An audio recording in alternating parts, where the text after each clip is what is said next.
Welcome to B2B Commerce Corner. Commerce Corner is a sub-series of the E-Commerce Edge podcast discussing all things B2B commerce through the lens of agencies, consultants, merchants, and more. Enjoy.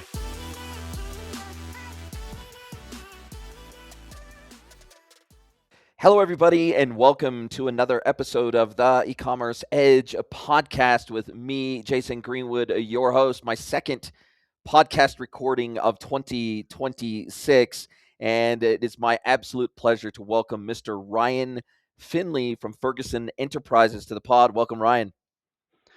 Thanks for having me, Jason. I'm excited to talk about e-commerce and talk about search and all sorts of good stuff.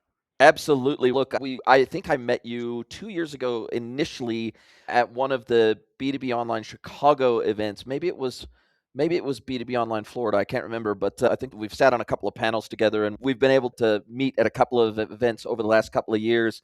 And you've always had a really interesting set of insights, particularly in the B2B world, the distribution world. Now, that's not obviously the world you've exclusively worked in, but certainly I feel like your expertise in search merchant personalization for B2B, I feel like that is a strength of yours. And it's definitely very different to search merchant personalization and retail D2C. And it's such a different space, especially when we think of Ferguson and what they do, what they sell, been around since 1953, major distribution company that works across many different industries, from plumbing to HVAC to building supplies to facilities maintenance, fire, water, industrial. Yeah.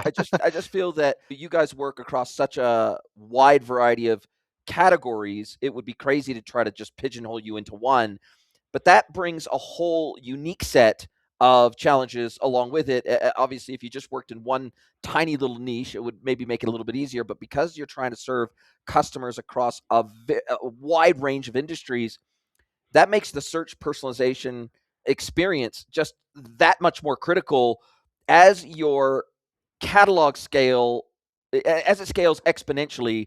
The challenge of finding the right thing for the right job for the right customer, that becomes exponentially harder, doesn't it? It absolutely does. And I think the most interesting thing to start is what you started with about the fact that how different B2C and B2B are in this regard, just at a base level. And I know as well as anyone, because I've actually worked both sides. I know that I've met in the search community, we all know each other. There's a bunch of people, they move around to different locations sometimes. You get to know a lot of the people that are in the search industry. Okay, I know this guy over here that works at Granger. I know this guy over here that works for Lenovo, and you get to meet and talk with them and see how things are. And for most of them, they've been B2B their entire careers. They started in B2B and that's where they've been. I actually did start in B2B, but then about halfway through my e-commerce career, I decided I wanted to see what it was like on the other side. And I went and I worked for Kohl's for 7 years. So Kohl's is as B2C as you can get. Yeah. You're talking about searches for women's dresses and men's jeans and Nike shoes and stuff like that. Things that are really easy for even a regular person to interpret and to see. Like, a regular person can go into a role at a B2C and maybe get a handle on what search is like and what's wrong with it or what's good about it or what's bad about it. That is not the case when you're talking about B2B. Because B2B, especially dependent on the company, I'm glad you brought up my company, Ferguson, my current company.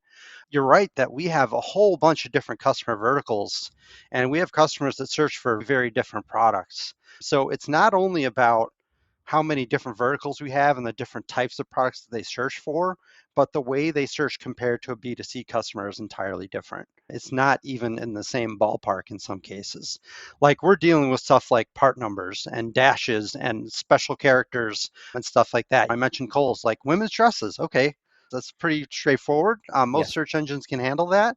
But when you get into things like part numbers and slang terms that some of our customers might use, it's definitely really complicated. And then the other key thing that you mentioned is the verticals, the segmentation that we have. We have products that span different verticals, and those customers have an expectation of different results based on their vertical for the same exact search term. So it's a whole ball of wax. It's not something that's simple. It's not something that you can just put in a really simple search engine and forget about it. It's something that needs care and feeding and expertise. And it's one of the reasons that I've enjoyed my work in search so much is that it's a challenge every day. It's work that is never going to be done. And I really enjoy doing that. I think one of the other things, as someone who's had to do search architecture, at least technology architecture, for many B2B businesses over the years, there are some unique things beyond just the size and scale and complexity of the catalog that come into play. We also have unique types of personalization that has to be respected in the B2B world that we don't have to think about in the B2C and D2C world. Things like restricted catalogs. Not every customer necessarily gets to see all the same set of SKUs. Customized price lists, right? In search auto suggest, auto complete, if you show a price, then you need to be able to show the customer specific price. On the SRPs, search results page, you need to be able to show customer specific pricing. So usually the standard, what we would consider like retail site search technologies, oftentimes either without customization or sometimes they just cannot do it at all. They cannot support the level of complexity in B2B. And then we have some of these site search platforms that cannot index really complex data that's sitting inside, say, an MSDS or sitting inside of attachments, CSV files, PDF files, tables of information that maybe come out of a PIM system as opposed to originating in the commerce system. So we tend to have much more complex technical requirements, even to just get to a base level of searchability that is customer relevant. That is a very different proposition in the B2B world than the B2C world, isn't it?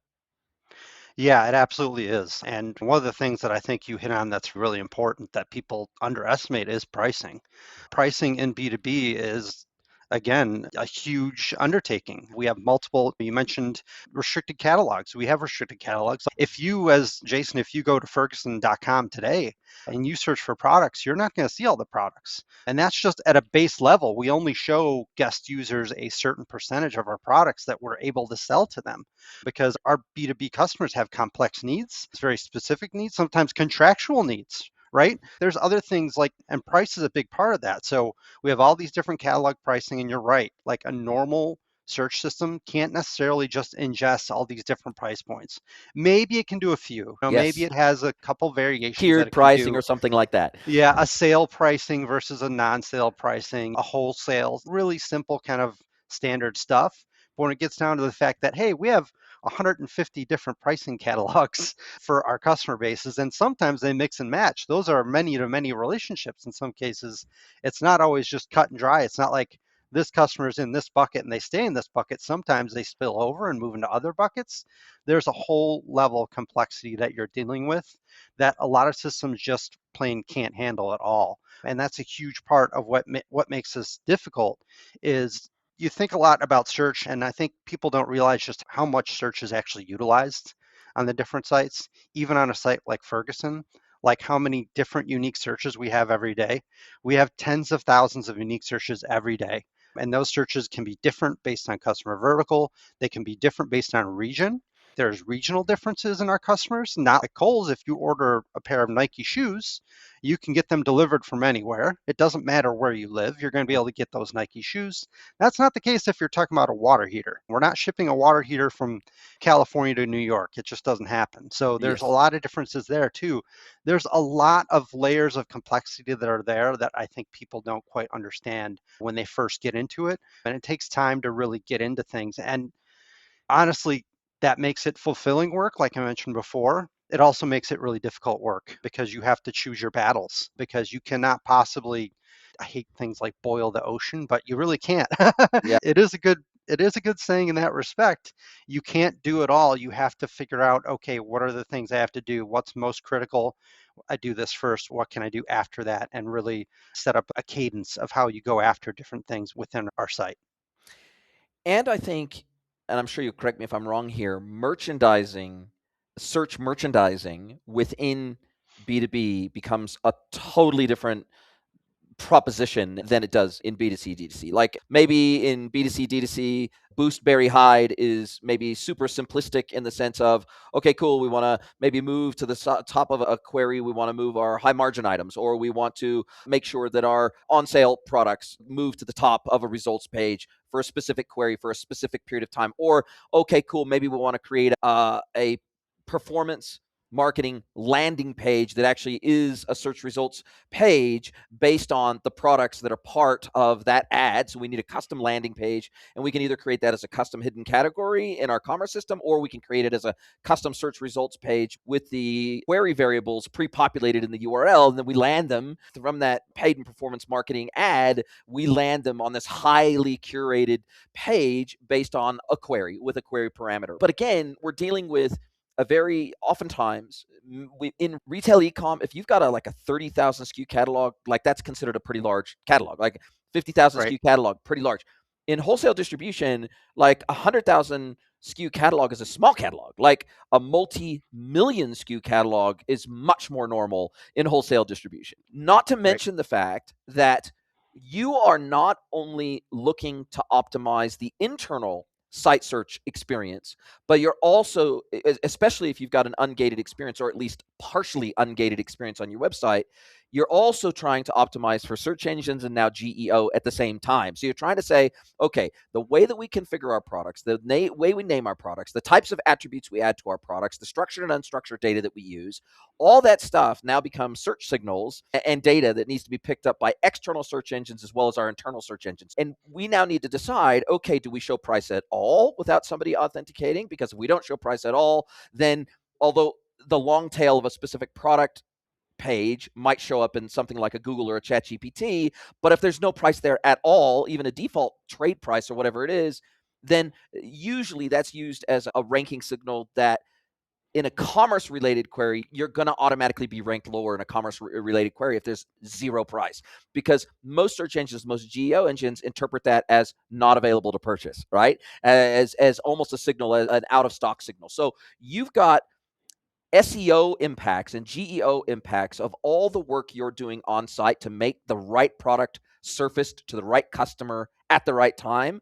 But it's got much broader ramifications than just that one moment in time, that internal search experience on the site. And then finally, we have enterprise search platforms like Verbolia, which can dynamically create tens of thousands of category-based landing pages for the long tail queries that you might not have a, a taxonomy node in place for yet. In them, it may not make sense for you to put another leaf node in your category structure to go after those long tail queries. But if you want to capture that search demand in external search engines, you have to do something. So there's just so many things for you to consider. When you pull on one lever, you're not just pulling on one lever. You're usually pulling on 3 or 4 levers at the same time, whether you realize it or not, right? Yeah, and that goes right back to our different customer types or different customer verticals. That's where it starts. Like I mentioned earlier, like I can have a customer that searches for copper pipe, and they have different expectations depending on what kind of customer they are. So you're right that I can't just go in and do a pretty simple booster and go, oh, this is the product that sells the most. So just boost this one to the top and forget about the other ones. I have to take that into account. And a lot of companies are doing personalization in search, and they're doing it at a one-to-one level in a lot of cases now. I don't think they really do segmentation, but we're trying to do a more segmentation blended personalization, which is more difficult, It is. because also the other thing that you have to remember is that our customers, I mentioned spillover before, our customers aren't always strictly one vertical either. Yeah. So you have to be able to account for that, because they can log into their account and decide, today I'm shopping for this area. So I have different expectations that I expect you to be able to meet. And if you don't meet those expectations, it's going to harm my experience, and I'm not going to be happy with that. So there is a whole layer of complexity with that. And you mentioned price.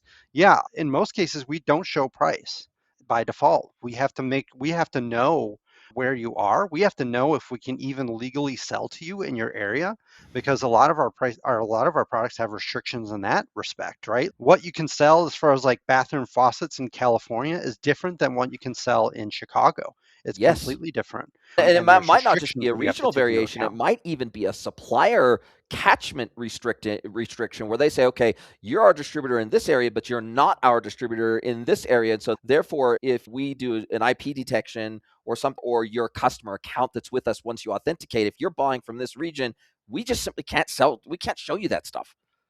Yeah, and that's really important. Like regionality is a massive part of our business at Ferguson. I think It's not always the case in B2B either. I don't think that's strictly like every B2B company really cares about regionality. It depends a lot on what your products are that you sell. But our products and the things that we sell are absolutely beholden to regionality in a big way. And that's why one of the primary ways that we actually try to do personalization, the way we try to massage the experience, is try to make sure that we're surfacing the products that are actually available to you. I mentioned the water heater thing. I use that as an example all the time because it's something that makes sense to people. They know how big a water heater is. Amazon doesn't bring those things to you. They understand that there are logistics involved. So we need to make sure that we're giving the right water heater that's actually available that you could conceivably go pick up from one of our branches or get one of our small trucks to deliver for you. It's not the same sort of thing as a B2C business or other B2B businesses that maybe deal in products that are more easy, that are easier to ship nationwide or ship even internationally. We have a lot of restrictions in place. And I like that you mentioned the thing about it's not always just about whether it's availability. It can also be contractual, right? It can also be that, like, in the Southeast region, for instance, this is the water heater brand that we can sell, but we absolutely cannot sell that water heater brand in the Seattle area. And if we do, first of all, they're not going to be able to get it. So that's not a good experience already.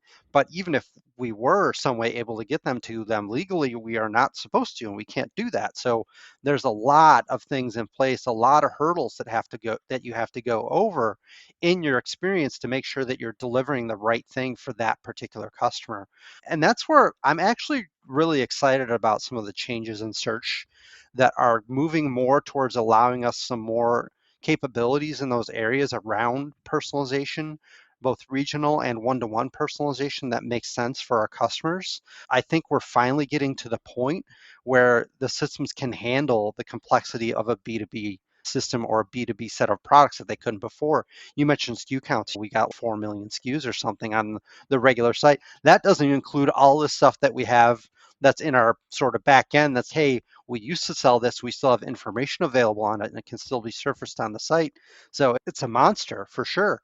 Early on in the days of early personalization, I remember that you could not touch B2B sites with that personalization because it would often just do the wrong thing anyways, Yes. because it's doing personalization at a level that makes sense for a B2C company or someone that can ship nationwide or someone that has a simple product catalog. But it's not something that works when you have the kind of catalog that we have with the different verticals, the different bifurcation of different regions. Like, there's a whole mess of things that have to be considered.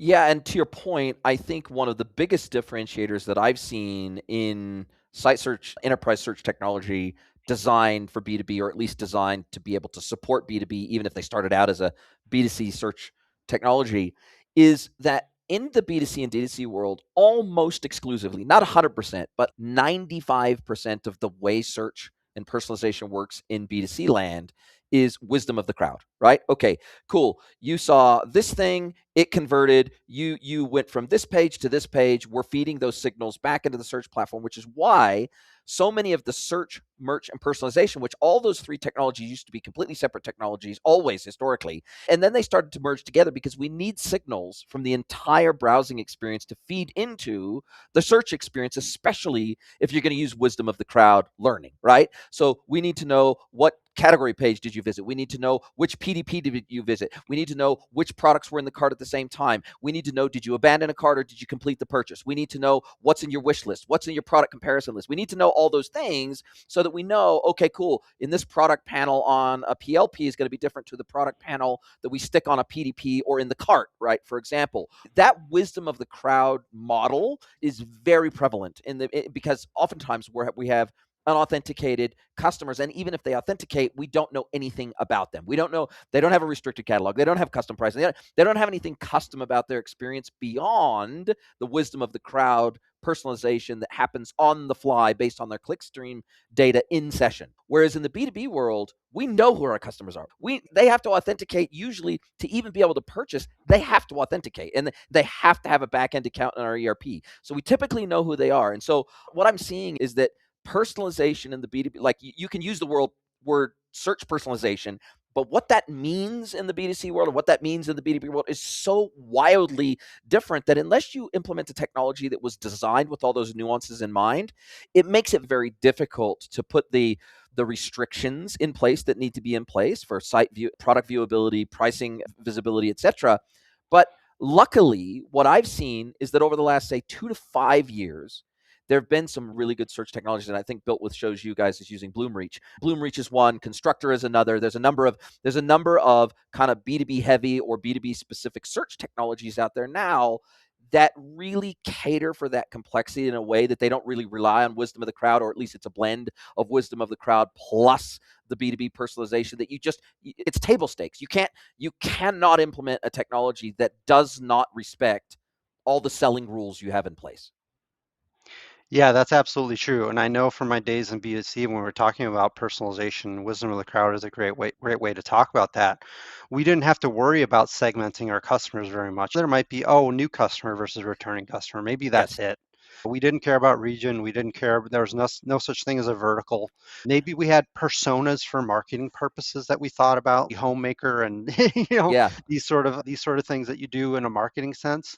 But it's not the same way that you have to deal with it in B2B. And I think it is really important to think about authentication. I think that's really important in our space because even though you're right that we do know our customers very well, because in many cases, to even see the products they want to see, they know that they have to log in a lot of cases.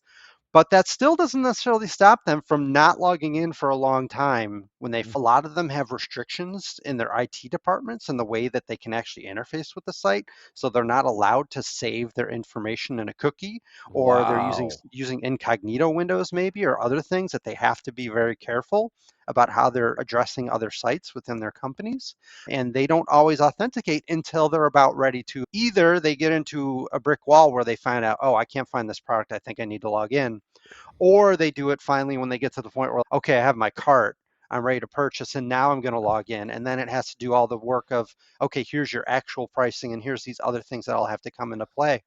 So that complicates matters for us because in some ways systems are better now at like capturing all that information about how they shopped before they logged in and then carry it over once they do log in, but it is still far from perfect. It still makes it harder because when they're initially not logged in, how do we actually do anything for that customer? Because like you said, we can't just use basic wisdom of the crowd stuff and say, this is the top selling product and we're just going to push it up. We can't do the simple sort of broad peanut butter type solutions that just spread over everything and just magically make it great for most customers. That won't work for our customers. And if you try to do that, it actually has a negative impact in a lot of cases because if they are searching for this and they know what they want, and they do know what they want, and you give them something that is off the wall, not available in their region, something that they're not contractually able to buy, or something to that effect, the first thing they're going to do is go to that feedback form on the site and say that they don't like what just happened.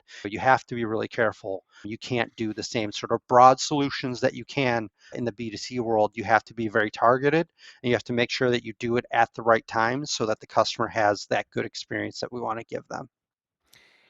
And I think especially I was working with a client, this is going back about 5 years ago now, but they ran a hybrid storefront model. So they had a B2C model, they had a D2C model, and they had a B2B model all through the same storefront. And so the reality is that when the B2B wholesale customer authenticated, then they needed to see their pricing, they needed to see their inventory availability because they had sequestered inventory for wholesale versus sequestered inventory for retail customers. And a lot of the retail customers had access to physical stores so that they could do click and collect. So they could see store-based inventory if they put in their address so that we knew where they were. We would show them their local store. We would show them what their inventory is. But for wholesale, which is dispatched from a DC, say, for example, we want to show them what inventory is held at their default DC that's assigned to them and any other backup DCs that they have access to. We want to show them multi-location inventory. We want to show them the price implications. For example, if something's out of stock at their default warehouse, but we can do a stock transfer from another warehouse, or we can ship it directly to a job site, say, for example, from that secondary warehouse, but it has a shipping cost implication because now instead of shipping from, I don't know, instead of shipping from New York, now we're shipping from Texas or whatever it might be. So we need to give them optionality right from the point, and we need to give them We need to empower them with that type of information right from the PLP, PDP, cart, every step along the way. And then most of my distribution customers, they also want to give the customer optionality once they hit the cart to say, okay, cool, here's what's available in your default warehouse. Here's what's available in the other warehouses you have access to. Do you want us to put this on? Do you want us to put these items that are out of stock in your default warehouse? Do you want us to put those on back order? Or do you want us to ship from the alternate warehouse, but we're going to charge you an extra shipping fee? And we need to very clearly delineate what that is. Do you want us to hold the rest of your order until that item comes back into stock, or do you want us to do a split shipment? So there's just, and all of this is product data that has to be exposed throughout the customer journey, and it usually has to be a filterable attribute in the search experience as well, and it typically has to be taken into account in product recommendations, because we're obviously wanting to primarily recommend, for example, products that are available in their default warehouse that's assigned to their account in our ERP. So inventory-based recommendations and inventory-based data representation and presentation becomes massively important in the B2B world, doesn't it? It absolutely does. And we've talked a lot about regionality because it's so important to our business. And that's exactly where that sort of thing happens. Because, and I think people misjudge the difficulty of trying to juggle all these things that you just talked about, right? And do it in a way that is a seamless experience for the customer too, right? Not where, okay, then I start loading this page and then I get a 404 error because everything isn't linked up properly or whatever, and it causes issues, right? There's a lot of complications there. Within regionality, it's pretty easy to do, okay, your closest store is this one, and this is the thing that's closest to you, okay? We can give you that. We can show you that one. In a lot of cases, customers that we work with are on job sites. You brought up that example, which is a great example for us, right? And maybe their regular location is that store, but right now they're at a job site and they need to know the stores that are closer to them that are available. And we are an old school B2B company, so that we've been around a long time. We're brick and mortar based before we ever had a website. So we have different locations all over the country. And even within a city, we'll have multiple locations. So we have to be able to figure out, how do we triangulate which is the right area for you based on where you actually are right now, and are you sharing that information with us while you're at that job site, so that we can interpret that? Because again, like, if we don't have the data, we can talk about these fancy systems all we want, but if we don't get the data that has to feed it to get the right experience for the customer, it's not going to get us anywhere. So we have to make sure that not only do we know where they are usually, but where they are now, and also then know, what is that cost difference? Is it easier for them? In a lot of cases, our customers actually on a work site have a big truck and they're going to go pick it up themselves. There's a lot of variation in there that we have to account for, that you don't necessarily think about in a B2C context, when you're just thinking about buy online, pick up in store is pretty easy, right? That's not always the same case when you're talking about B2B companies and the sort of things that we sell and what our customers need to get, and often need to get very quickly, and are interested in paying extra if it means they get it to the job site, 2 hours earlier, right? So that's an important part of the process that we need to make sure that we have in order to serve our customers correctly in those cases. And it's not something that you can just do with a broad system that just automatically does it all for you if it's not set up properly. You need to be able to understand, what is the proximity of these different locations? How close is this one? You may even in some cases need to understand the roads in the area, right? You may need to understand directions, not that you're giving Accessibility them at the job directions with an site and app. all the rest. Okay, where are you? You're in a place that's not even on Google Maps. Like, how do we get it to you there? I bought a new house 5 years ago, and it was a new build house and a brand new road. The first year, I could hardly get anything delivered to me, and that's just me, a normal person. We have those same sort of challenges that we have to deal with when we have clients that are on a job site where it's something that's not easy to get to, and understanding how we get our products to them in the best way at the right price for them, but often at a premium, just to make sure that we can get it to them quickly. And when you first started at Ferguson, because this is, first of all, it's not your first enterprise search rodeo. This is not the first time you've had to think about this. It's been a big chunk of your career. But even within Ferguson, you've been there almost 6 years now. When you first were brought in, did they even have an enterprise search technology in place? Were you brought in to effectively take a holistic view of everything they were doing from an enterprise search perspective, re-architect it, maybe re-implement it, maybe pick a new technology, optimize it, think of all these other business rules that needed to be in place behind it. Like, what did you find when you first arrived? Was it like already like really good and you were just tweaking a few little levers, or did you feel like, oh, I'm actually being brought in because this is now such a massive priority for the business? Because as you said, it's not just availability, it's not just price, it's not just restricted catalogs. It is oftentimes it's a fitment question. It is a product application question that has to be linked Right. together through the search and find experience. So there's so many facets to this that I feel like B2B's now, my friend Jason Hine, and I'm sure Jason Hine very well, he's very fond of saying, if your customer can't find it and they can't be confident it's going to work for what they need it for, they can't buy it. So it's that simple. So Yeah. like when you say that fast, it sounds so dumb. If they can't find it, they can't buy it.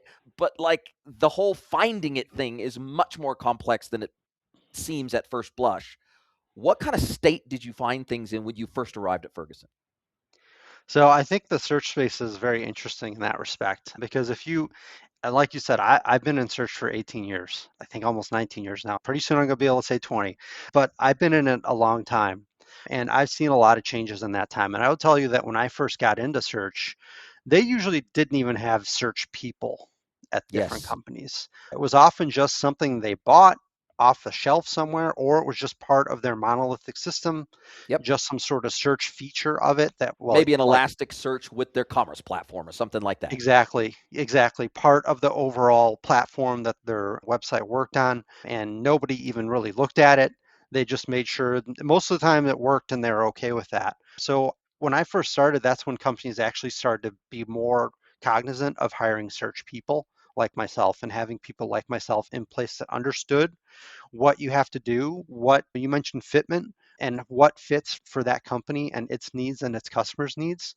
That's a critical part of this work. It's and every company I've been at, one of the main reasons that I've been there is because they're at a point where like they're not sure that what they've been using is servicing them anymore. And they need to be thinking about what the next step is to actually bring things together. And it's usually coming from Oracle, to tell you the truth. Oracle Endeca, which Yes. the old search people will know, the new search people might not know what Endeca is, but Yep. And it was Endeca was independent before they ever became right. part of Oracle. When I first worked with Endeca, they were still an independent company, and those were some of my favorite sort of company retreats was to go to the Endeca conferences. They were really good because it was all search nerds, Yes. a bunch of search nerds talking about that kind of stuff. But anyhow, throughout my career, most of the times I've ended up at a place because they're still using that Oracle search platform, which has a little long in the tooth at this point, is not really fitting the modern expectations of what a search engine does. And when you're doing those things, there are a lot of different directions you can go. Like you can go with a system that is a set it and forget it system if you Yes. really want to. If you are a company where, okay, let's say that you have 50,000 SKUs or something, maybe you can put in a set it and forget it system and not have to worry about it and not have to spend a lot of money after that to maintain it so much. Let it do a lot of the work.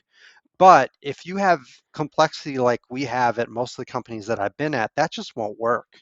Yeah. You need to be able to have the flexibility in your system to make it do the things that you need it to do. Like we were talking about regionality, like we were talking about personalization, like we were talking about pricing and all those things, all those complexities that we're dealing with every day. Our systems need to be able to handle that. A lot of those off the shelf systems might maybe look good in a demo, but as soon as you throw your B2B data at it, you quickly find out, oh, wait, this is not doing what it was. Because I tell you, every demo I've ever been in for a search system, they use either clothing or furniture Yes. as the back end of their Yep. system, like Yep. shoes or something like that. And it looks amazing. It looks wonderful. Like they put in these search queries and it really returns things great. But if you throw toilets and wax rings and electrical equipment and all the stuff that we actually have at one of those systems, it Chokes.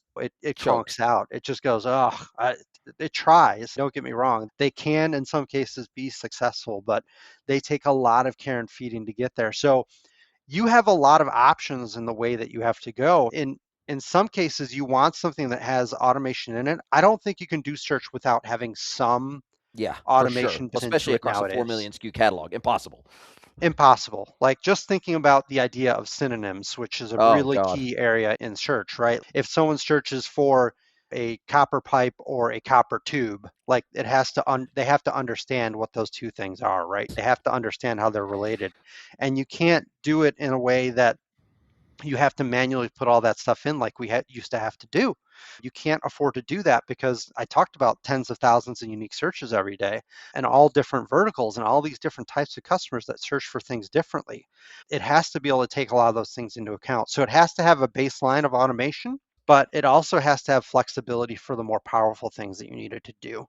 It Yes. has to have ways that you can get in there and change the experience for your particular needs. It has to have ways that you can adjust it. You can't just put an off the shelf product, plug it in, and forget it in any decent sized B2B company. And it takes a lot of effort. And that's been a huge part of my career is getting into those situations and trying to understand what are the drawbacks of the current system? What is it not doing that we want to do? And what are the things we need the next one to do? And how do we get there? And what are our options? And those are always complicated discussions. It's Yeah. always a complicated process to look at all the options, figure all them out, and then to implement. Yeah. It's never easy to implement at a B2B company either. No. It can be easy at a B2C company, but B2B, the complexity that we have, it's often they'll say, "Oh, we can implement in 6 weeks." That's No, never you going to can't. happen. Implement Maybe you could do anything that in for a six clothing weeks. company, but retail clothing company, you ain't gonna do that for Ferguson in 4 to 6 weeks. Yeah, it never happens. It's like you got to at least double it, maybe triple it in most Yes. cases. But you have to be able to take all that stuff into account and know how that sort of stuff works, and get to a place where hopefully you're happy with the outcome. Because sometimes, and this is really important in this area too, what in demos and what your expectations are, even going through the entire process of vetting out these systems, once you get it in place with your data, it doesn't always come out the way that you envisioned or thought it would.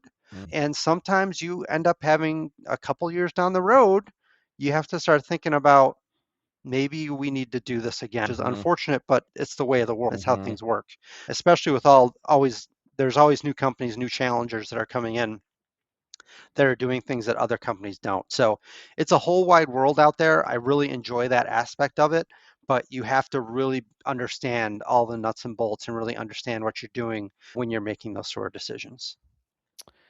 And are you a fan of typically having whoever is responsible for enterprise search also being responsible for PIM?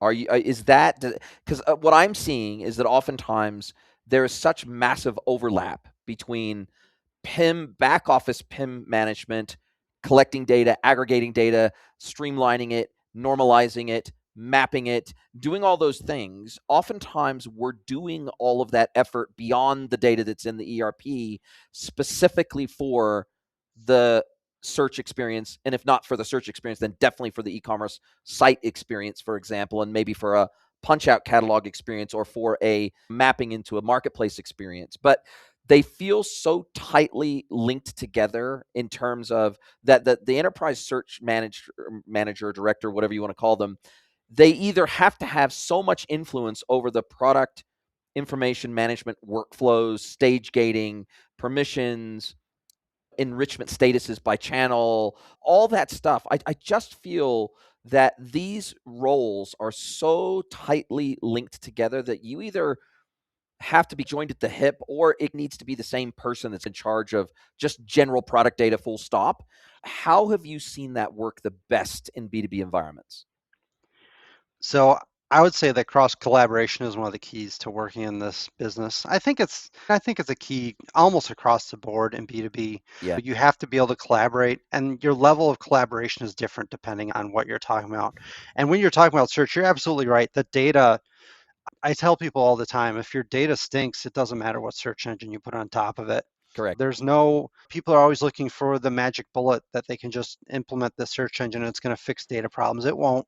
It might be able to massage some of them, it might be able to adjust for some of them, but it won't automatically fix it.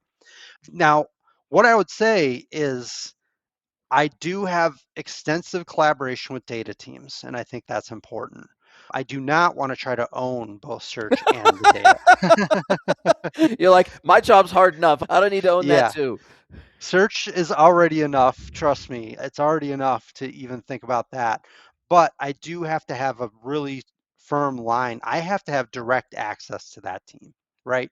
I can't be in a situation where I have a data problem and I go to the website and I go to the IT help desk and I put in a ticket and I Mm, wait a couple weeks and hope that something happens. No, it has to be, locked at the hip. It has to be very close collaboration with that team so that if I have a problem, I can reach out to somebody that day and hopefully start to get it addressed immediately. Because usually if I have a problem with data, it's something that's not just a one-off, right? yes. It's something that is a core problem with the data that needs to be addressed for all of our customers and not just this one instance that brought it up. And that collaboration thing extends beyond data too. I think there is one other team that is like the main team that I've always worked really closely with in my time in search, and that's the merchandising team, which you mentioned way earlier today, Yes. right? Like merchandising teams, they have different goals in a lot of cases. They think about things differently. They think more about margin than I ever will. Yes. I'm And thinking brand about, partnerships and all that stuff. right, brand partnerships and maybe paid brand partnerships and things like that that they have to take account for. But in my world, that isn't as important to me. But I always work as closely with that merchandising team as I do with that data team. So it's almost like a three-pronged sort of approach that you have to have. You have to be able to collaborate with those teams extensively to understand, because I understand the merchandising team's needs sometimes conflict with relevancy and sometimes conflict with what, if you just looked at the search itself and what should return, you sometimes have to be okay with that changing a little bit. But the important thing for me in all those cases is always about transparency to the customer. I don't mind doing that as long as when we're doing it, we give the customer a sense of why that's happening or what we're doing, right? Mm, Like a good example of this is all the different brands that we carry. There are some brands that we don't carry. There might be a brand of water heater that you're looking for that's maybe in your house that was built 15 years ago and you want to replace it with the same brand. And maybe that's a brand that we just don't carry. And you will perform searches for that on the site. The last thing I want to do is give you a zero result, oh, because yeah. a null The 0 result is, results pages are just brutal. That's the first they place are when I was responsible for search optimization many moons ago in a retail brand, the first so I did optimization every Friday afternoon. That was it was Friday afternoons, did site search optimization before the weekend. And always the first analytics tab I would go to in search was searches with no results because there's nothing right. worse than a no results search. Yeah, and that's actually a really good, huge other area. That's another gold mine within working in B2B searches, the null searches and how you treat them. Because like in this example I was just talking about with the brand, okay, so I want to show you water heaters that are like that brand, but I don't, because the problem is if I just do that and I show you a bunch of water heaters that are not the brand you're searching for, a lot of customers see that and go, this didn't work. That's a crappy search experience Your because search sucks. Like yeah. you didn't do it right. You did something very wrong here. This is not what I was searching for. They don't understand that, hey, we're trying to help you out. So you have to be able to communicate in some way to the customer. You have to let them know, hey, we actually don't have that brand, but here's a brand that we do have that's similar or something to that effect. A lot of companies do that well, but not everyone. A lot of Mm, people just hijack it. But you do have to be careful with that sort of stuff when you're working with merchandising teams. And going back to null search, I think null search is a really interesting thing to talk about in B2B search, because where null search, a zero search result is a really bad outcome for customers for sure. That doesn't mean that in every case of a null result that you should give them something that's not a null result. yes. Because if you can't legitimately give them something that is going to work for whatever their search term was, you're not doing them any favors by just showing them. Some people will show you almost a random collection of products just Or to they'll just show dump you to results. the nearest relevant category page, for example. Right. Which in B2B can be a mile away, different. It can be a completely different vertical and it can be a completely different region or something. You have to know where that line is. And sometimes a null search has to be a null search, unfortunately. And I've been a part of many attempts over the years at making the null search page better. Like, Yes. oh, we're going to give you these categories and we're going to give Or you, we're gonna give you contact information for your account manager so that we can right. look at sourcing it for you or whatever. Yeah, or we're going to tell you, oh, you should maybe try to remove keywords, or we'll give you like text that says to do this or do that. And I'll tell you that in my experience, it doesn't matter what you do with that Yeah. page. um, a customer sees that page and they go, yeah, they don't have it, and they're Yeah. just ready to click out. There's really nothing that you can do to make that page better. And that also goes to the fact that what we see from being working in the industry and working on these websites as our career, we don't realize that when customers see certain things on the website, how blind they can be to other elements. Like, That's we so don't realize true. that they're not going to read that text that you worked with the marketing team forever on to just say, hey, remove these keywords or try these keywords or do this or do that, or the different categories that you tried to curate the right categories or something like that. And they just don't even see it. They see no results were found for your search. And that's Yes. all that registers for them, and they're not going to act on that sort of stuff. So it's always an interesting problem Exercise. exercise when you're trying to address those things. And to be perfectly honest, you have to, I mentioned earlier, you have to pick your battles. You have to know what's worth your time. And the null result page, unfortunately, is usually not worth my time. um, Yes. I want to But it's great for get to a NPD, place. or it can be great for NPD, and it can be great for handing off to the sales team and say, "Okay, here's our hey, we had 1,000 searches this month for this brand of hot Right. water heater, for example. We don't carry it today, but based on search demand, maybe we wanna look at becoming a partner with this brand." Absolutely. The data that you get from analytics about those null searches, that can be gold for sure. Yes. And that can help change your product strategy. It can help change your category strategy. It could, in some cases, open up something brand new that you didn't realize your customers were searching for. The null page itself, there's really not much you can do with it to make That's it so better. true. I love that. I love that. I love that. I love that honesty. But it's so true because even in retail, we fretted over that nil results page so much, and it bounced around the marketing team. I think it was for, I don't know, it was like 2 months or something like that. And we even had our in-house designers design mock-ups of pages, and it went to the board, and it was just like, oh man, like to your point, did we see after we implemented the supposedly perfect nil results page, did it make any difference whatsoever to the bounces that happened after that? Not really. Maybe a little bit, but it was not worth the bandwidth that was chewed up in the business to get that page supposedly perfect. Yeah, that juice is never worth the squeeze. It never is. Like, you might be able to improve it a little bit and maybe you'll save a customer or two, but the level of effort that you have to put into it to get to that point, it's just not worth it in many cases. Couldn't agree more. Listen, this has been such a fascinating discussion. I knew it would be because this is an oft overlooked. I remember we when we were doing that implementation of search for this client 5 years ago or so, and they were a hybrid of B2C, B2C, D2C, and because they were a manufacturer, so they sold products wholesale, they distributed other people's products wholesale, they sold some of their own products plus other people's products retail. So they had retail stores, plus they had their retail website and wholesale website all in one. And so they before they even met me, they had picked SearchSpring as their search platform. And SearchSpring is a great retail site search platform, but it's not Yeah. really designed for B2B. You can give it supplementary feeds with price lists and a few other things, but it's not, they wouldn't even sell themselves as a hardcore B2B site search platform. And I remember not long before we went into test of the end-to-end commerce solution, I just randomly asked the question. So you guys are all set up. You've got all the supplemental feeds you need for all the B2B customers, right? Because they had restricted catalogs and they had custom pricing. And they were like, "Oh, yeah, we configured this for the retail customer that authenticated or a guest customer who hadn't authenticated, but we haven't got the data for the B2B customers." And so there was a delay in even being able to go into test because we had to get all these supplemental data feeds out of the ERP because that stuff didn't exist in commerce yet. So we had to get all the supplemental feeds out of ERP. We had to get them into the search platform so that we could have a workable B2B experience. And it just goes to show that you could have the Ferrari of retail technology, but unless it has the concepts that we have to deal with every day in B2B, you're probably going to have a bad time. And it's probably going to require a level of customization that's either going to be very expensive, take a very long time to implement, or it's just simply not doable at all. Yeah, that's absolutely true. And that goes back to implementation and trying to implement new search engines, right? Like I talked about, there's different paths.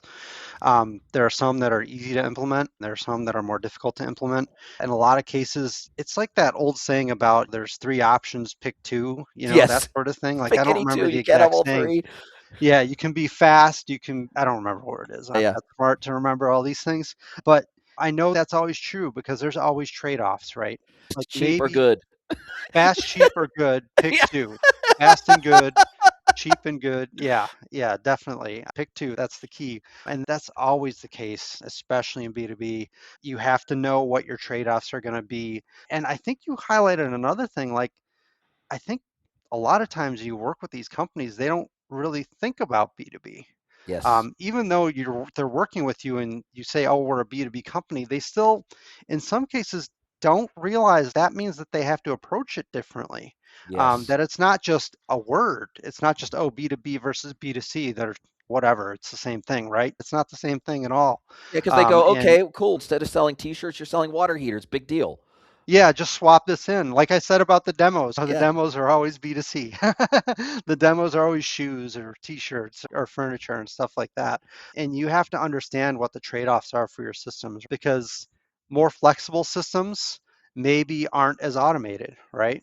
And and actually that might be like if I had to pick like a sort of what's the word? Like a different O range. on a spectrum. It's on a spectrum. Thanks. A spectrum. The spectrum in search for B2B is flexibility and automation, I think is a good way to think about it. Like how much of these things do you get? Because as you add more automation, you likely lose some flexibility because you're not going to be able to do the bespoke kind of stuff that maybe you're doing in your old system. You're not going to be able to do that stuff the way that you did before, and you might not realize that initially because you might be thinking, I'm tired of having to have 15 people that are working on this every day in order to manage the system. Yeah. I'm tired of having to have 5 developers on our team that are devoted Dedicated just to 100% that. just to the system, and I need a system that can handle itself a little bit more, a SaaS system, something that works through APIs like Bloomreach. You mentioned Bloomreach earlier, right? Like you have to know that you're trading stuff off there and you're trading off some of that flexibility in order to get automation, in order to get sort of an experience that you doesn't need as much care and feeding. And as technology continues to get better, and it does, I think we're in a better place now for that automation than we were in the past, for sure. I remember trying to be sold on these automatic systems in the past. And what I remember about them is that you gave up way too much of that flexibility, like to the point where it was like, hey, this search doesn't work the way that we expect it to. Can you make it do this? And they go, no. The black box. Um, Black box, that's our secret sauce. You can't go in there. You can't change our relevancy structure. You can't do any of that stuff. Now, today, it's less so. The companies that Mhm. were like that have moved more towards the flexibility and made it so that you can get a good combination of those things. And that's what I'm always looking for in my next engine. I want to make sure that I don't need to have a team of 15 people because not everybody's, Amazon probably has a building worth of search people, Yeah. right? Same thing for other large companies. Like I know, like Home Depot has a huge search team. Yeah. Not every company can function that way. And you have to know that what your company is capable of and what makes sense for your customer or for your company. And it might be more automation and less flexibility. And you have to understand that you're trading off when you do that. Speaking of that, if you could snap your fingers and change one thing about the B2B ecom or B2B commerce space, full stop, if you could just snap your fingers and sprinkle some fairy dust on it, what would that be? If I could snap my fingers and change one thing, I think if I could change one thing, I think it would be the base understanding of the different customer types and different catalogs that we deal with. Every time, even if you're talking about a B2B system, let's say you get an off the shelf B2B search system or one that sells itself as an off the shelf B2B search system, even there, the level of work that you have to go through to make all those things talk to each other and understand how it works is really far beyond. We talked about implementation times and about how they're a lie in B2B. Like you can't implement anything in 6 weeks, and that's one of the reasons is that even though you may have a system that is in some ways custom built for B2B customers, every B2B customer is very different. are things that are shared across them, but there are things that are completely different, and they have different strategies and different ways that they need to think about how their systems need to work. So if I could change anything, it would be that like that implementation time would be realistic and it could understand these things at a base level.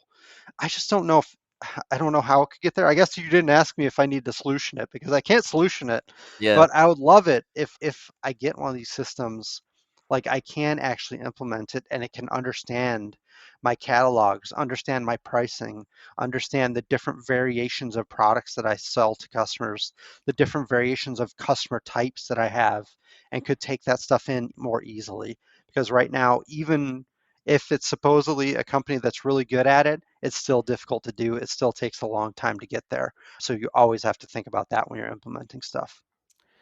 Yeah, and I think one of the things I ran into, particularly even in the retail world with search platforms, is that to replicate, because typically you want your SRP to look very similar to your category page with the same level of functionality, the same level of faceting, the same design, the same structure.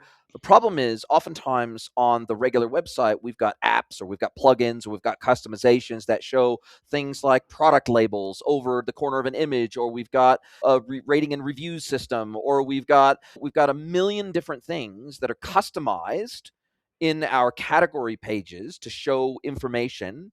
And even sometimes we have a hybrid category page that allows you, if it's a multivariant product, where the product tile becomes a pop-up interstitial where you can select the variant directly from the category page, for example, or you can see swatching, or you can see all this different information, right? Conditionally show different information. And oftentimes those category pages are the category templates are category specific too. For example, Right. you may want the category page for hot water heaters to be very different than for heat pumps, for example. You may want that category page to show different stuff. And the problem is getting the SRP to conform to something of a standard and to be able to show results that look on point, on brand, relevant results, showing the relevant information alongside the results, showing the faceting capabilities. That is not easy. And in B2B in particular, because I see more category specific templating and data happening in B2B than I ever did in B2C, D2C. And so trying to bring consistency to that experience is so damn hard in B2B that sometimes it's just a compromise. There has to be a compromise of some variety because you can't have a different SRP template based on query. So the reality is Right. there's always a compromise. And I think businesses, when we try to explain this to people who have never had to implement enterprise search before, and they go, why can't we? Why can't we do that?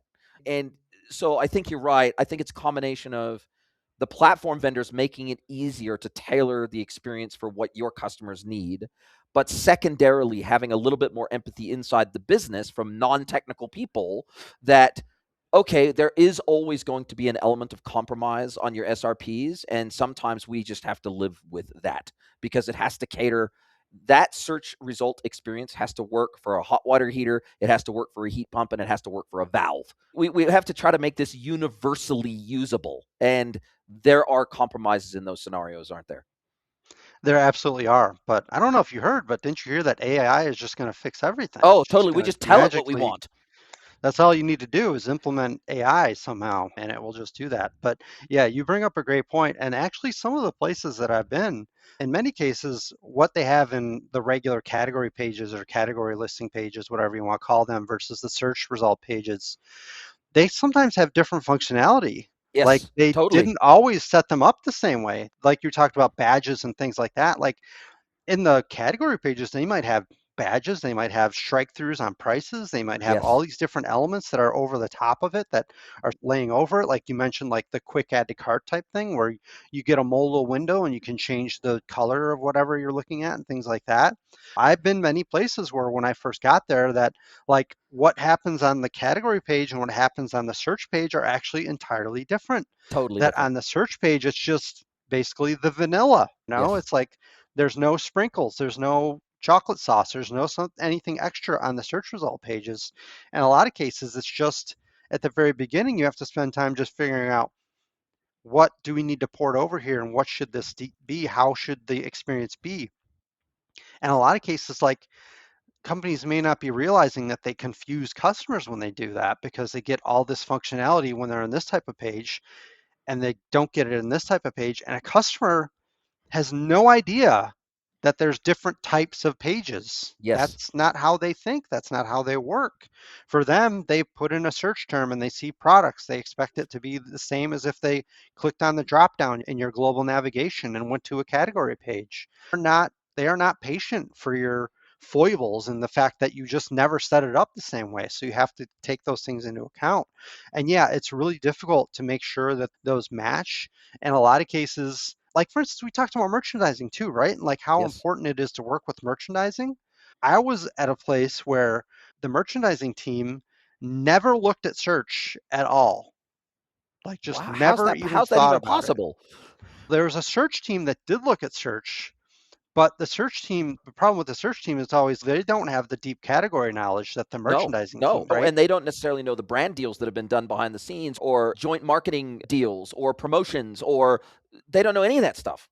So like I got there and I like had to try to figure out, so why is it that they never look at the search pages? And I soon found out the reason was that they had almost no functionality on search pages. They couldn't do any of the stuff that they normally do on the category pages, like banners and visual navigation and changing the order of facets and all the different things that you do in the day-to-day work of search. You could only do it on the category pages. And sadly, that's not all that unusual. You'd think that we're beyond that, but that's not always the case. And it's still a thing that we have to think about. So absolutely, you have to make sure that your experiences are consistent. And a lot of that has to do with making sure that the functionality is shared across the different page types. Because again, kind of like going back to when we talked about the null results page, the no search result page, like customers don't see what you think that they see. They don't understand what you think they understand. So if your search page is different from your category page, like that doesn't make sense to a customer. It doesn't land with them. They just know that, oh, this is not as good. They There's a don't know crappy what's going experience. That's all on. they know. That's all they know, is that it's not the experience that they're looking for. And you have to like really be careful about how that is. And that's something unfortunately that often has to be cleaned up, but it's a really big part of working in this sort of field, is understanding what those nuances are and understanding sometimes that there are times where the search got ignored for a long time and Hmm. got left to its own devices, and you need to figure out how to couple those things and how to bring them together in a way that's benefiting your customers. Yeah, it's wild actually how I think you used the term ignored, I think is a great word. When we go in and we start talking to a lot of these businesses and me as a consultant, I have a whole section of discovery around search merchant personalization. And oftentimes it's we haven't the maybe they're using the search in their platform and then they go, "Oh, it's just crappy and it's always been crappy and we don't really think about it anymore." We're already a year behind onboarding new brands and new products into our website anyway. It doesn't really Yeah. we're more like our merchandising team, our product data team, our onboarding team, we're all far more worried about onboarding new brands, new products, getting the core data into ERP, getting the enhanced data into PIM, getting a subset of that enhanced data into commerce. We're far more worried about that and expanding our catalog than we are search. Our customers are smart. They'll just navigate to the stuff they need. They know the categories. They have smart lists that they buy from. They have stuff that they reorder from previous orders. We have a quick add to cart function where it's got like light search, like an inline search within a tabulated table of products that they can bulk add to cart. We don't really worry about our site search that much. And I oftentimes, when that's the response, and they go, so oftentimes what they say on the back of that is, in our new commerce platform, if it's even remotely better than what we have, it will be anything's got to be better than what we have today. So we don't really need to think about search and merchandising and personalization as an independent function because we'll get that along for the ride. But the one of the things I do see is that when they take that view and when they take that approach and they don't consult, say, for example, the merchandising team, or they don't consult the sales team, or they don't consult the internal teams that need to have an influence over that experience of finding products on the site, if they don't consult anyone on that, they oftentimes go into a replatform with some default expectations that's going to be radically improved. They assume that it's going to be magically better because the vendor of the commerce platform said, oh, we use AI for search or whatever. And then there's massive disappointment when, okay, cool, we've now spent 500,000 freaking dollars on this commerce implementation, this new commerce implementation, integrated with our ERP, integrated with our CRM, integrated with our order management systems and all this stuff. We've spent all this money and we've tested it all out, but the findability of our products didn't actually improve. And so therefore our conversion rate or the number of orders that actually come through our website and the adoption rate of our new shiny new website doesn't improve. And so I think that my advice, and I'd love your take on this, my advice would be, look, if you replatform, say, on average every 5 years or every 10 years or whatever it is, that is your opportunity to really take a hard look at the usability of your website, including search. And it may be the last time you'll be able to take a really hard look at this for another 5 years.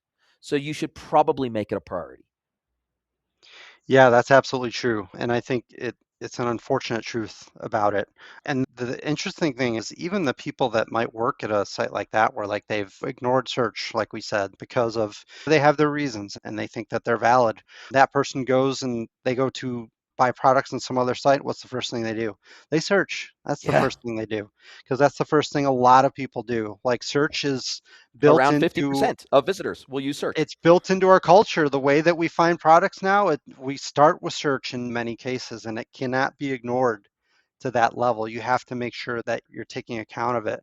And it is really important because I think another thing that you hit on, I think that is really important is that when you are going through these baselines of, okay, we're going to go in there and we're going to address this. We're going to try to bring our search up to par where it needs to be. That's a big task and companies don't have the appetite to do that every 2 years. Like you have to make sure that when you're doing it, make sure that you're thinking not just about what you need now, but you have to be thinking about what you might need in a year. Maybe there's additional data points that you need to make sure are integrated. Maybe there's pieces of functionality that like you don't expect that you're going to use right now, but it's something that you want to have available to you in the future. Don't miss those opportunities when you are getting under the hood. When you have the engine out, make sure that you go in and change everything that needs to be changed. Don't just change the oil and then shut the hood and leave it. Change the belts, change everything that makes sense for your search to make it better and bring it up to par. And think about the future state of that search. We've talked about, I've been in this industry for a long time. And throughout my time in this industry, there's always been these different solutions that came in that people thought would revolutionize the way that search works and fix a lot of these problems that companies ignored for a long time. Some of the early stuff was natural language processing. That was a big one. It was going to, oh, people are searching this way and this is going to make it so much better for them. And I remember at the time, I was like, I don't know, do they really search that way? Because when I looked at my search data, they didn't search that way, but it was not the magic bullet that they thought it would be. Machine learning was another one, right? Machine learning was a thing like, oh, we're implementing machine learning and it's just going to automatically do all these things for you. Visual search. Visual search, big data. Yeah. There's always these big buzzwords around e-commerce and e-commerce search in particular that are supposed to revolutionize the industry and change a lot of these things. And a lot of cases, what they're hoping that it's going to do is do a lot of the things that they know need a lot of heavy lifting to accomplish. And how that's changing the way that their pricing catalogs work, something to that effect that is like a huge task for any company, right? I'm not I understand that these are big tasks and you don't always have the appetite to take these things on, but you can't just continually go from hopeful magic bullet to hopeful magic bullet that maybe someday this thing is going to come in and fix it because it still hasn't. And that's why I made the quip not too long ago about AI and how it's going to magically fix everything. I don't think it will magically fix everything. Do I think that it will help some things? I absolutely do.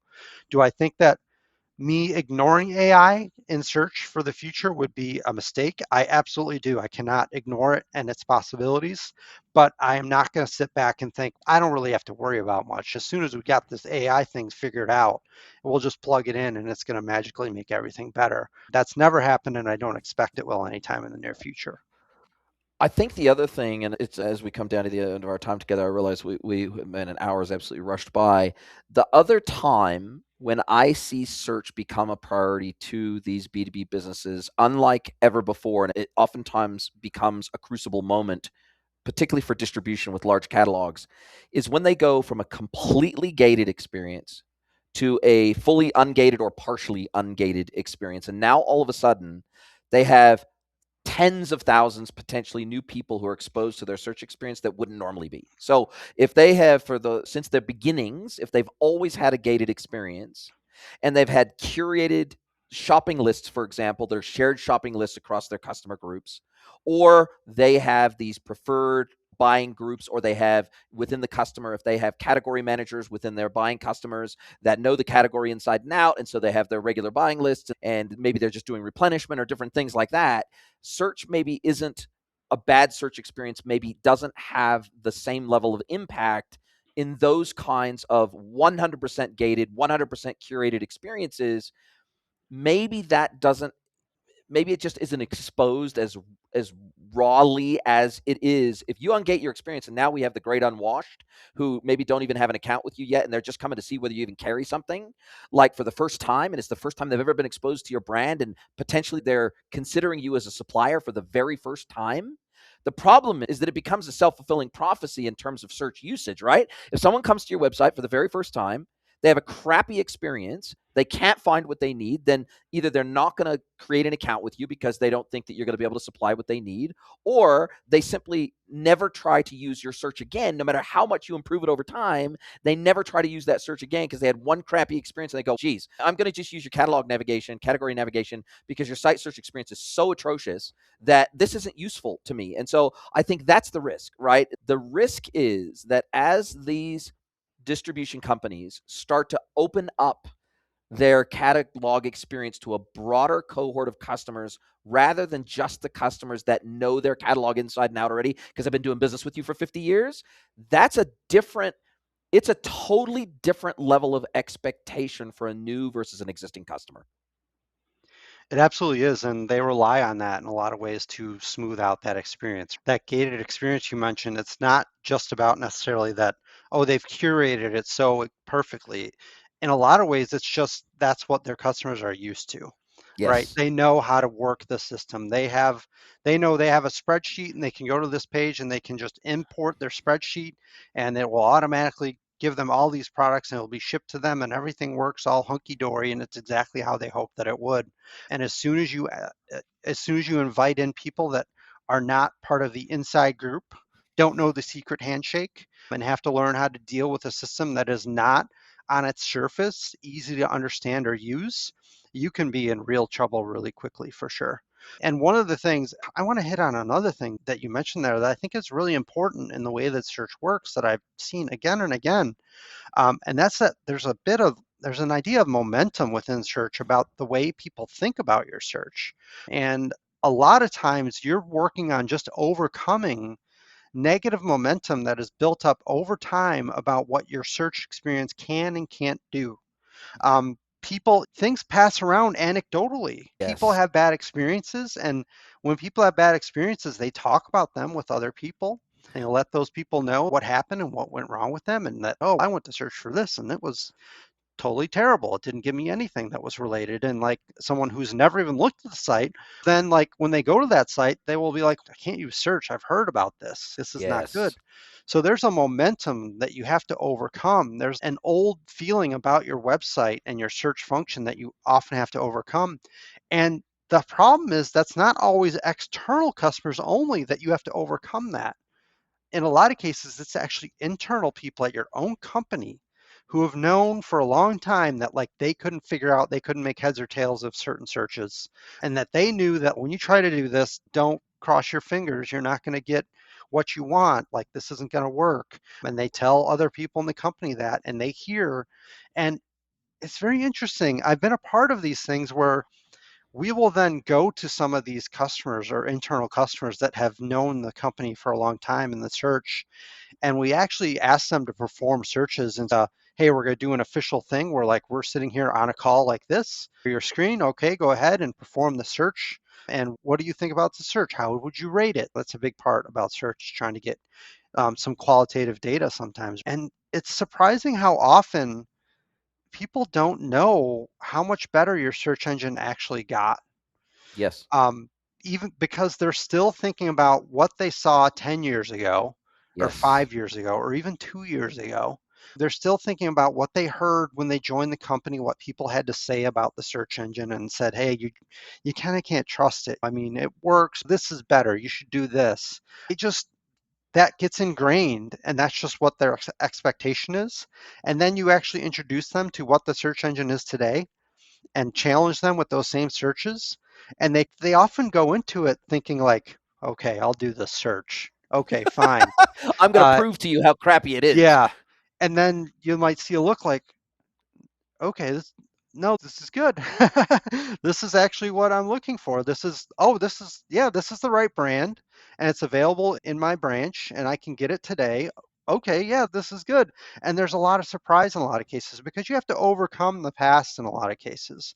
Because we went through a lot of different things today, but like we talked about search being ignored. We talked about search being left in the dark ages in some cases and not really addressed. We've talked about how sometimes the category experience is very good, but they left the search experience alone and just let it die on the vine. And you have to overcome a lot of that when you're coming into a place like this and trying to make things better because you can do a lot of this work and not get the sort of the buy-in that you expect or not get the results that you expect from internal people because it's still in there, it's still ingrained. And so you got to make sure as part of your work in this area, make sure that you're seeing in the real world what actually happens.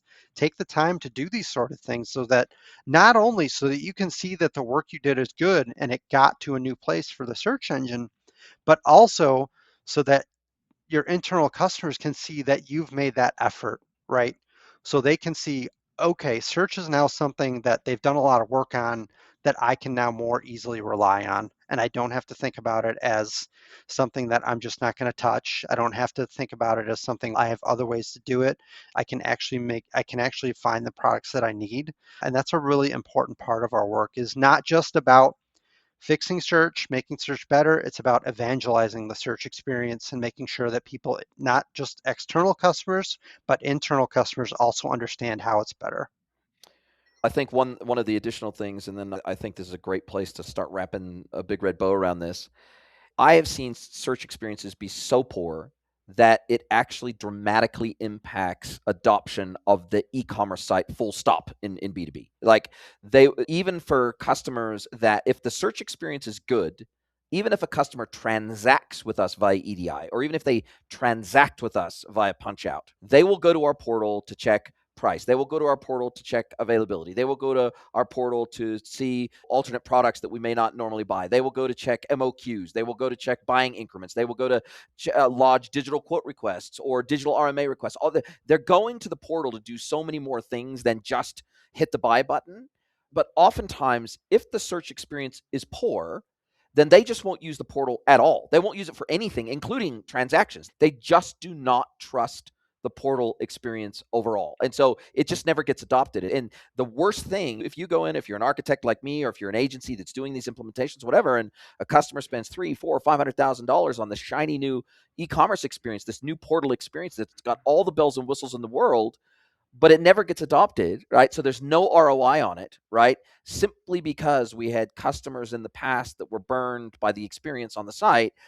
That is another area of momentum that is really hard to overcome. And it's something that I love that word evangelize. I think that we have to be, whether it's the marketing team, the sales team, the search team, the merchandising team, it is our job within our industries and within our businesses to be the evangelists for the part of the experience that we're responsible for. And if we're not proud of it, then we have to fix it. We have to be responsible for fixing it and then re-evangelizing that re-envisaged experience. And I think that is such a key thing, that it's not just, we can't just beaver away behind the scenes fixing stuff. We also have to evangelize the fact that we did that fixing and allow people to come along on that continual improvement journey alongside of us. And I think that will give people the confidence that they need to utilize this amazing technology to its fullest capabilities. Listen, this has been a fantastic conversation. As we do come down to the end of our time together, this is where I get to flip the script. I get to hand the microphone over to you. I get to let you ask me one question, any question you like. It could be personal or professional. Mr. Ryan Finley from Ferguson Enterprises, what is your question for me today? Okay, so I've seen a lot of different search systems, so I think I would be interested on your perspective.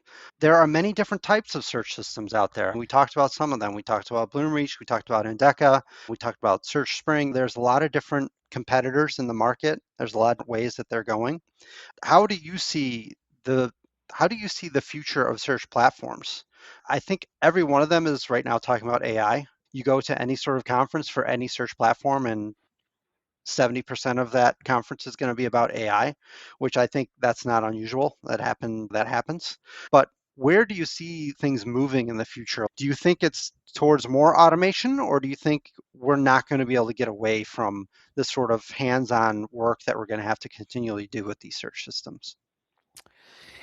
Great question. And I'm probably more, as opposed to thinking about the search experience in isolation, I'm wondering what happens with PIM, all right, longer term. Because when it comes to AI today, I can upload, say, for example, a PDF to ChatGPT, and it could be a 500-page PDF, and I can ask it a specific question, say, find me this in this 500-page PDF. Tell me what page it's on, create a summary of this piece of information, and in 2 seconds, it spits it out. It tells me what page it's on, and it gives me a summary of that piece of information. And I can do that with a CSV. I can do that with a bit of text. I can do that with kind of the multimodality of AI. I can upload an image. The multimodality of AI is creating a world whereby I'm not 100% convinced that the current model of PIM, which is bring a bunch of data in, extract it, normalize it, break it out into structured and unstructured data, then Yeah. map it into the channels before it's usable. I'm just not convinced that is the way it's always going to be. And the reason I say that is because I see a future not that far away where it's all just vector data anyway. So I see a future where within a PIM, you might just have an S3 bucket where you dump all your spec sheets, your MSDSs, your spreadsheets of data, like you just dump all that data in there. And then through natural language queries, I could just query that data because it's all been vectorized. The moments it's dumped in there by the PIM system, it's vectorized. And because vector search does not require a specific data type or format to make it usable and queryable, I'm just I'm more interested. I think the traditional PIM systems of today and the way that they work, within 12 to 24 months, they ain't going to work that way anymore.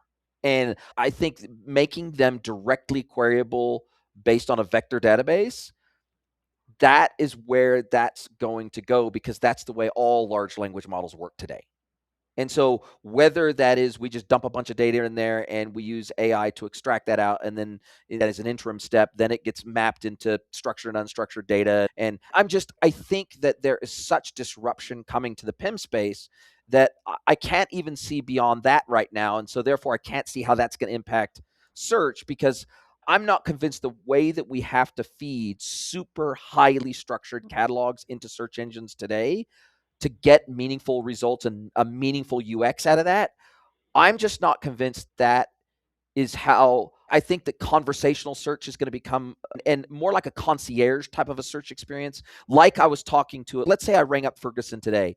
And I said, "Oh, I'm on this job site. Oh, I'm going to be, we're building this, and we've got this, and we need this kind of valve, or we need this kind of heater, or whatever we need this timber, or we need this drywall, or whatever it is." If I'm talking to someone and I can have a conversation with them and they can say, okay, based on you need it to be waterproof and you need this and you need that, this is what we recommend. Oh, and by the way, we have this much of it in stock. Oh, and we've got another 40-foot container inbound and we can have it to the job site next. I just feel like that kind of conversationality is going to be taken over by a combination of multimodal AI combined with conversational AI. And as long, and I think even interacting with sites, like if I'm talking with a digital concierge, and as long as they have access to that product data the same way a customer service rep would, I'm not sure that the standard search bar type of search is going to be how we search in the future. It may be more conversational search. Yeah, it's starting to feel restrictive, isn't it? It Based is. on like how you deal with other stuff in your everyday life.